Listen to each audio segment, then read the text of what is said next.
en acto jurídico en el derecho civil, yo ahí voy precisando ciertas cuestiones que, por ejemplo, no están contenidas en el Código de Procedimiento Civil. Ya les digo de inmediato, existen normas súper precisas en las cuales se refiere, a propósito, por ejemplo, de la confesión, se hace mención al error como un vicio, ¿no es cierto?, respecto de la declaración que presta una de las partes en juicio, ciertos errores, ¿no es cierto?, que ahí el legislador hace ciertas precisiones, como también en el caso de la fuerza, ¿ya?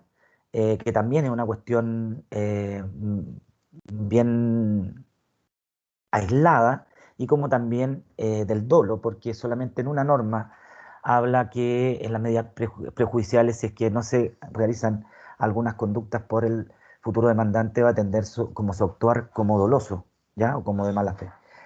Bueno, en las resoluciones judiciales, como les decía yo, la norma que yo le dije, el 158, otra norma que también tienen que aprenderse, que es necesario para los efectos de entender la cosa juzgada, para entender también desde cuándo se puede cumplir una resolución judicial, el artículo 174 del Código de Procedimiento Civil, que nos permite saber desde cuándo una resolución se encuentra firme y ejecutoriada, ¿ya?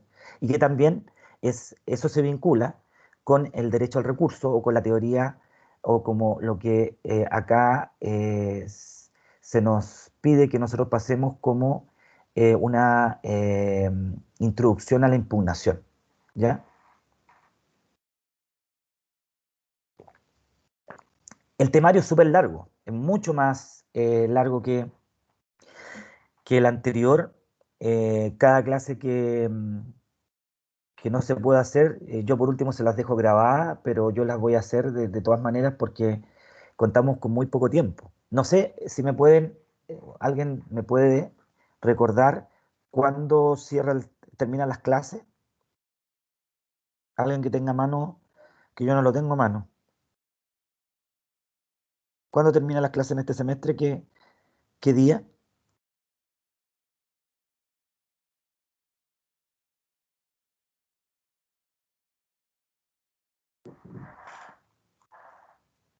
¿Nadie sabe?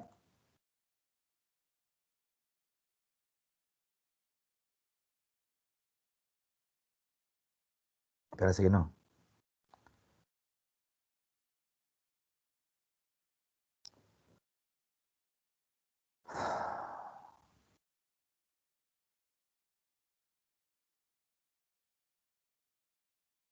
Profesor, es el 2 de julio.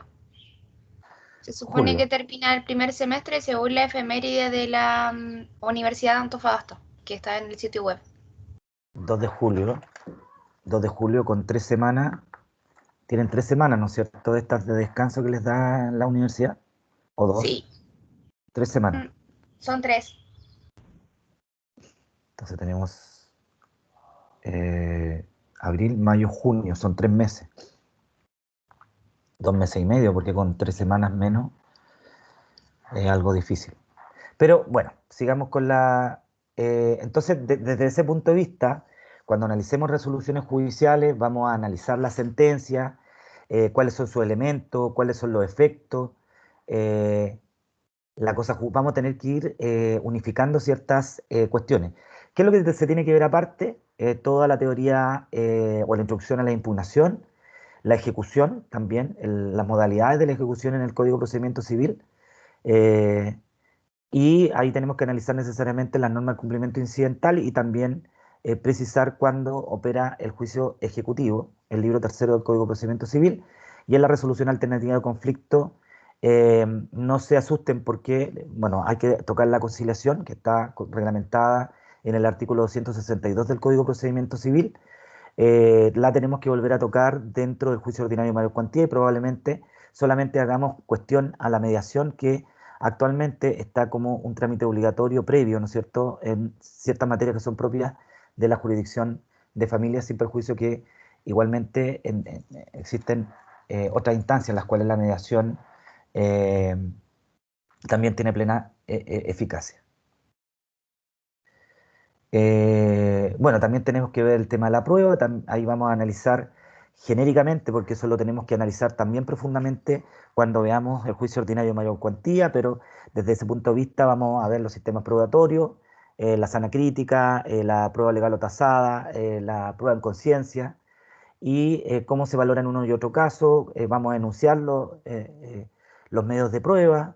Ahí les voy a pedir que lean también los artículos 1698 y siguiente del Código Civil, pues si bien el Código de Procedimiento Civil reglamenta procedimental los medios de prueba, van a darse cuenta que a propósito de la prueba documental y testimonial, principalmente de la prueba documental, el valor del medio probatorio está dado por las reglas sustantivas, ¿ya? Y la norma general, ¿no es cierto? En materia probatoria, que es el onus probandi, es decir, a quién corresponde la carga de la prueba, está consagrado en el artículo 1698 del Código Civil, cuando dice que corresponde probar la existencia o extinción de una obligación a quien alega esta o aquella. Es decir, quien alega la existencia de una obligación o su extinción debe probarla en juicio, ¿ya? Si bien es una regla que se establece para la prueba de las obligaciones, es una norma que tiene aplicación general, ¿no es cierto?, para los efectos de la prueba, de la teoría de la prueba, ¿ya? Así que también les voy a sugerir que lean el título primero completo, porque se van a dar cuenta, bueno, no tanto del 1 al 3, es decir, el 3 como uno de los más importantes, ¿ya? Porque establece la aplicación supletoria de las reglas del juicio ordinario de mayor cuantía a todo procedimiento, eh, a toda gestión, trámite o actuación que no estén sometido a una regla especial diversa, cualquiera sea su naturaleza. Desde el artículo cuarto se empieza a tratar la comparecencia a juicio, que es un tema que tenemos que ver. Luego se hace un estudio de la pluralidad de acciones o de partes, perdón, y ahí tenemos que estudiar del artículo 17 al 20, que se refiere a la pluralidad de acciones, y luego del 21 en adelante de la pluralidad de partes, que es lo que se llama la litis consorcio, ¿ya? Que si bien el Código de Procedimiento Civil no lo define, ¿no es cierto?, dentro como concepto, sí lo trae el nuevo Código de Procedimiento Civil. Ya, partamos. ¿Tienen alguna duda hasta el momento? No, profesor. Perfecto.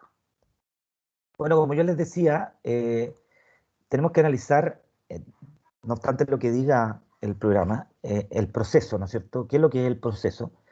Como para entender qué es lo que es el proceso y luego poder aterrizar esto del concepto del proceso civil, ustedes saben que el derecho procesal al final de cuentas se nos presenta como un conjunto de reglas referente a la organización y atribuciones que tienen los tribunales de justicia, ¿no es cierto?, en la forma eh, de resolver las acciones que las partes someten a su decisión, lo cual lo tienen que hacer conforme al procedimiento que la propia ley le entrega, ¿no es cierto?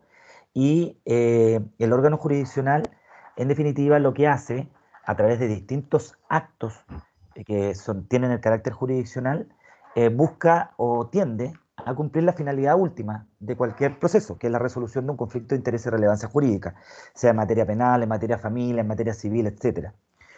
Desde el punto de vista del derecho procesal, se ha dicho que el derecho procesal civil, dentro de este concepto, se nos presenta como un conjunto de principios y disposiciones legales que determinan la manera como los tribunales de justicia conocen, juzgan y hacen ejecutar los juzgados, lógicamente, en juicio de naturaleza civil, y la manera en que, cómo intervienen, ¿no es cierto?, los tribunales de justicia en la resolución de las cuestiones que reciben el nombre de jurisdicción voluntaria, que son todas aquellas cuestiones, como les decía yo, en que no hay conflicto y por lo tanto existe un solicitante, y lo que tiene que hacer el tribunal, y que según algunos autores corresponde más bien al ejercicio de funciones administrativas que la ley entrega al órgano jurisdiccional para darle más peso, probablemente, en la cual el órgano lo único que tiene que hacer es, formulada la solicitud, corroborar si se cumplen o no los requisitos legales y caso en el cual tiene que acceder a lo solicitado, como yo les decía en el caso de una solicitud de cambio de nombre. El artículo primero de la ley sobre cambio de nombre y apellido señala que dos son las causales para poder solicitar el cambio de nombre y apellido, haber sido conocido por más de 5 años, ¿no es cierto?, con un nombre o un apellido distinto al que figura en su partida de nacimiento, o que el mismo le genera algún menoscabo, sea moral, ¿no es cierto?, económico, etcétera. Y de esa manera, acreditado ambas circunstancias, eh, o cualquiera de estas circunstancias, el tribunal debe acoger la solicitud, ¿ya? No existe una parte. Si en este juicio comparece un tercero, ¿no es cierto?, alegando que es improcedente la solicitud, las normas del Código de Procedimiento Civil, a propósito de los actos judiciales no contenciosos, señala que ese proceso voluntario inmediatamente se vuelve contencioso y ya pierde la naturaleza, ¿no es cierto?, de jurisdicción voluntaria. Pero es una cuestión excepcional que se dan en casos particulares que vamos a ir viendo a lo largo del, del desarrollo de este curso de procesal civil, ¿ya? En cuanto a la naturaleza jurídica del proceso, como para anticiparles, lo que quiero que a ustedes les quede bastante claro es que el proceso es un medio y no un fin, ¿ya?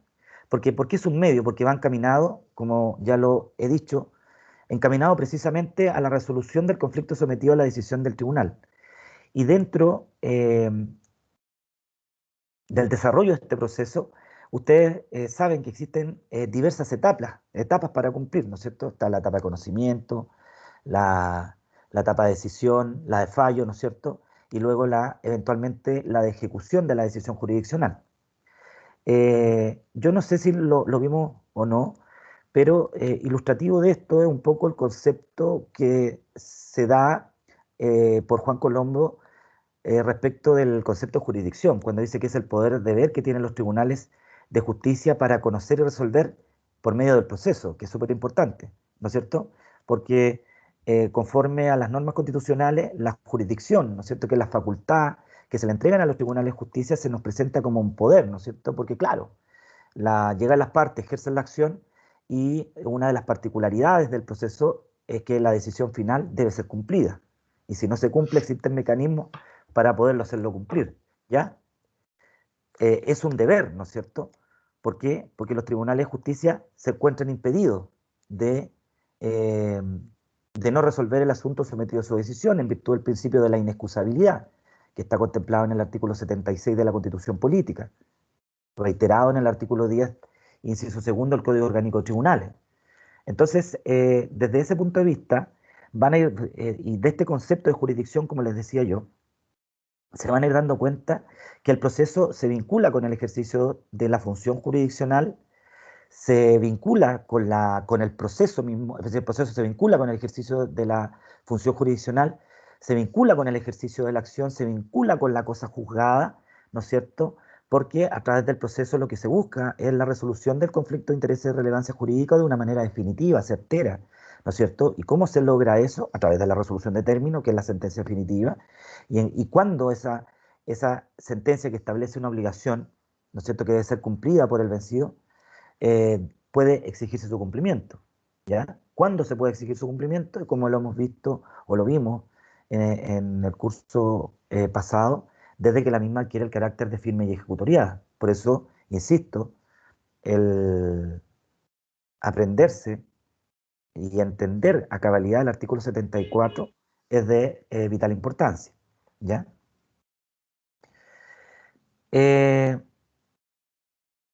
Como ustedes ya saben, ¿no es cierto?, de este concepto que se da de que la jurisdicción es un poder deber, se entiende, ¿no es cierto?, que los jueces de la República, ¿no es cierto?, en nombre del Estado ejercen esta función jurisdiccional, ¿ya?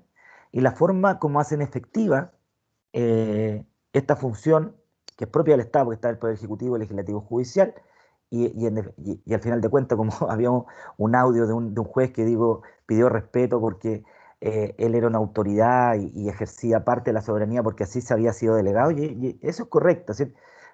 Muchas veces la gente se ríe, pero hay jueces que se toman bastante en serio su rol y exigen el respeto que se merecen como autoridad del Estado, porque al final de cuentas se está ejerciendo una función estatal particularizada, un ejercicio de la soberanía particularizada que es la administración de justicia, ¿ya?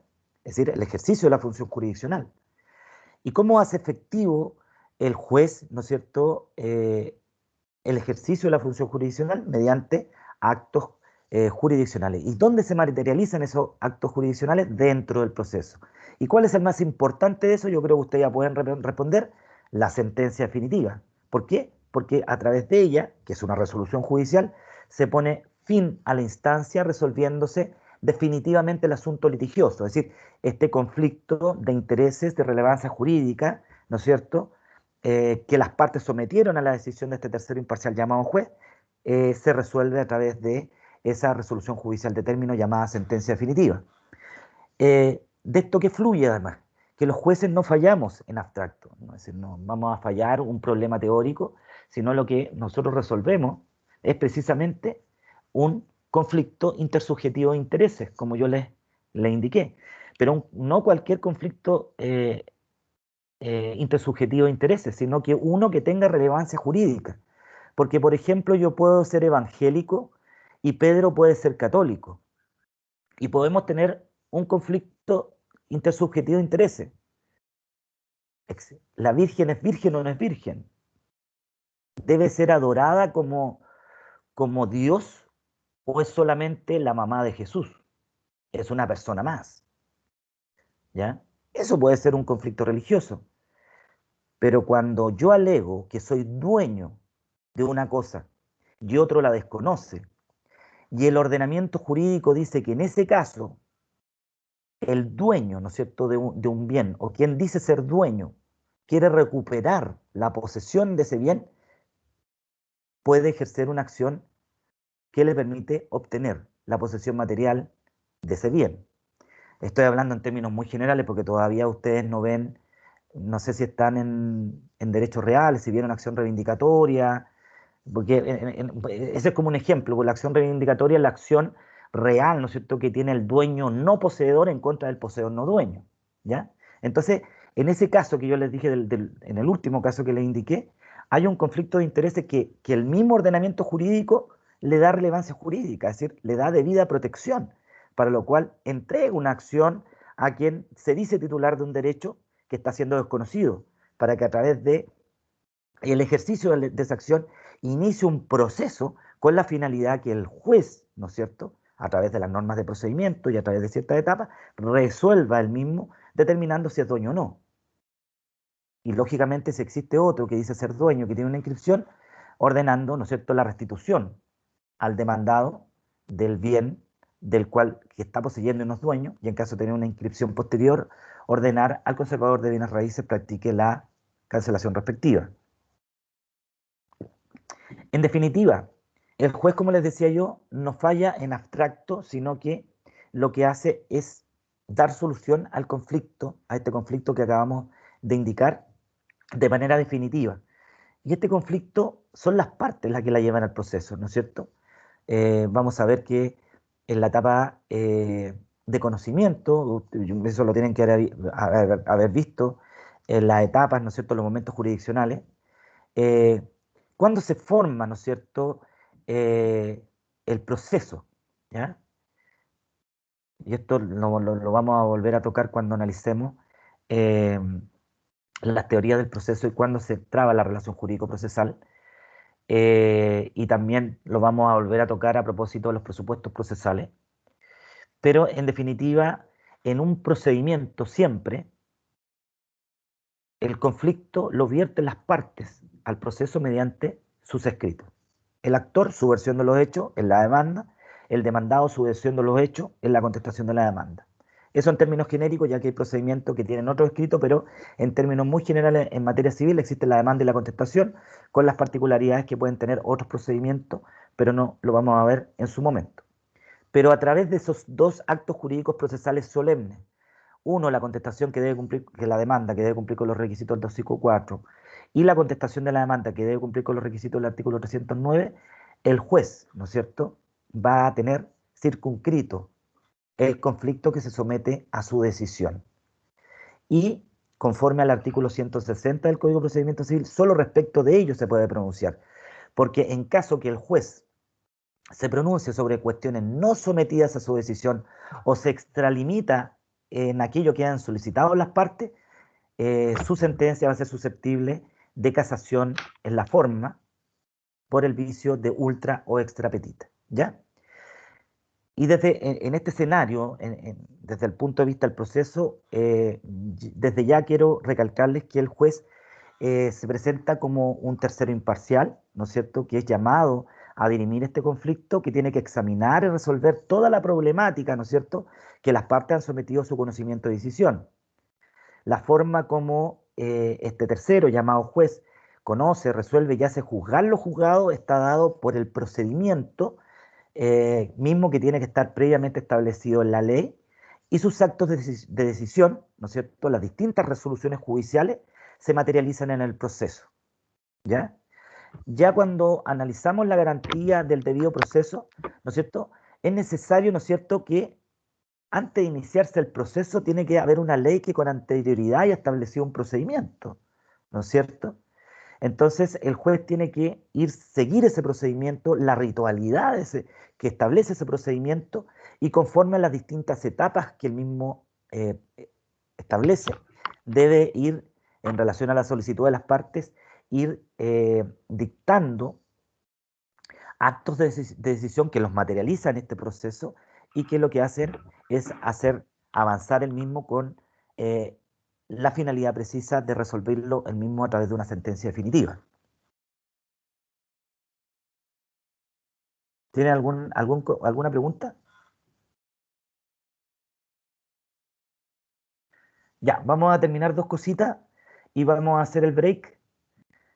Bueno, como les decía yo, desde este punto de vista, el ejercicio de la actividad jurisdiccional necesariamente se vincula a dos nociones básicas, como son la acción y el proceso. Estamos hablando de la actividad jurisdiccional. Ahora metámonos dentro de la labor del juez, ¿ya? ¿Cómo ejerce la actividad jurisdiccional? Lo principal primero es el ejercicio de la acción, ¿no es cierto? Este derecho a la jurisdicción, el derecho que tiene toda persona por el hecho de ser tal, ¿no es cierto?, de ser persona, ¿no es cierto?, un sujeto de derecho para exigir del Estado el ejercicio de su función jurisdiccional. Es decir, le dice, hey, Estado, ¿sabe qué?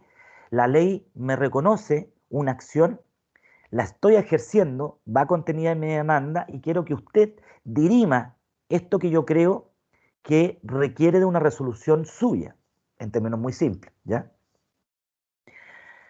Y ahí el tribunal, lógicamente, debiese, en virtud del principio de la inexcusabilidad, acoger la demanda y darle curso progresivo a la misma conforme a las normas de procedimiento que la ley procesal civil señala. ¿Cuál sería la única excepción? Como lo vimos a propósito de la regla de competencia, el caso en que el juez, ¿no es cierto?, analizando los antecedentes, declare de oficio la nulidad, su incompetencia absoluta, ¿ya? Caso en el cual no radica, no se produce la radicación, etcétera, porque conforme al factor materia probablemente no tiene competencia para conocer de una determinada cuestión. Único caso, ¿no es cierto?, en el cual se podría hacer una excepción al principio de la inexcusabilidad del artículo 76, pero casi a rajatabla, les digo yo, que ejercida una acción por un ciudadano, ¿no es cierto?, este derecho constitucional, ¿no es cierto?, a poner en movimiento la actividad jurisdiccional, debe necesariamente siempre dictar una sentencia de término, ¿ya? El proceso, aterrizando un poquito más en este concepto, es un medio con el que cuentan las partes, ¿no es cierto?, para obtener una declaración judicial de su pretensión.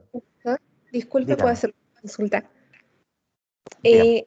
¿En dónde nosotros podríamos encontrar, digamos, cuando los jueces no tienen competencia? ¿Hay algún artículo relacionado específicamente a eso o no? Mire, usted cuando vaya, a ver, la dinámica es decir, lo que se buscó un poquito con la regla de competencia, es, la regla de competencia absoluta son de orden público, ¿no es cierto? Teníamos dentro de la regla de competencia el factor materia, el factor cuantía y el factor fuero.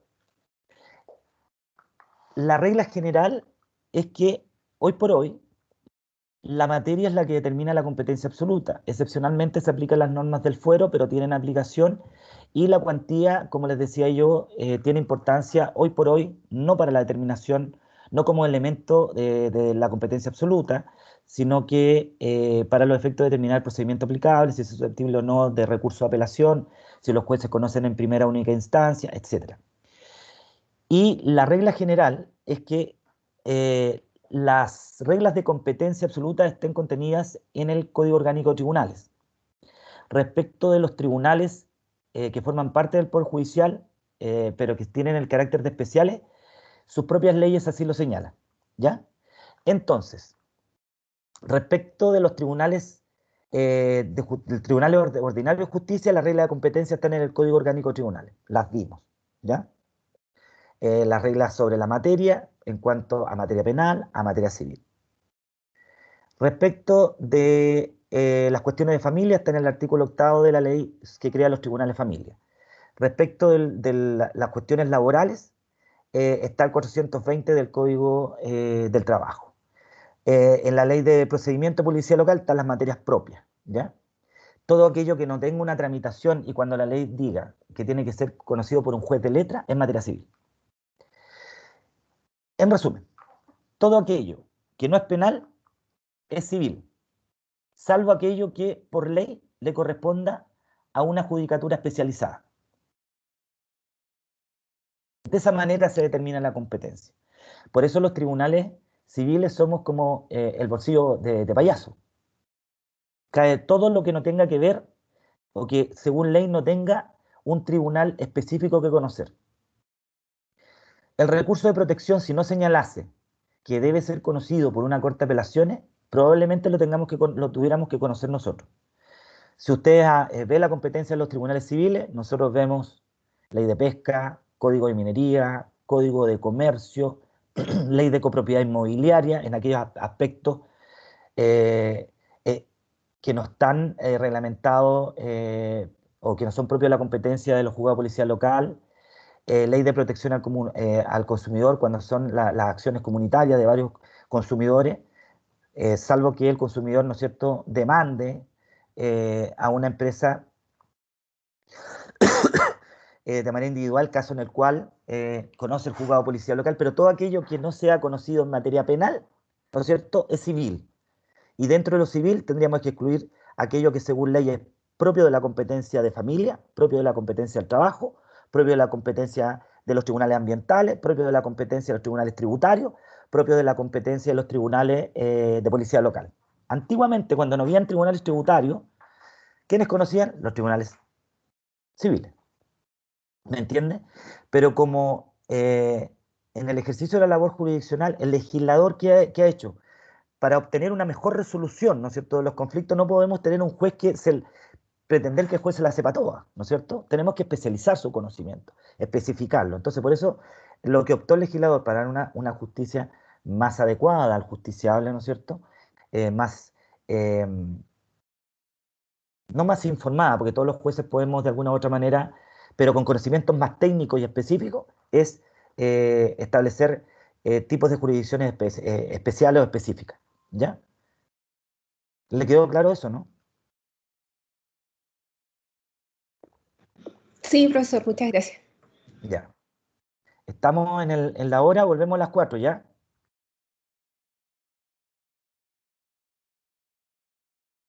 Nos vemos.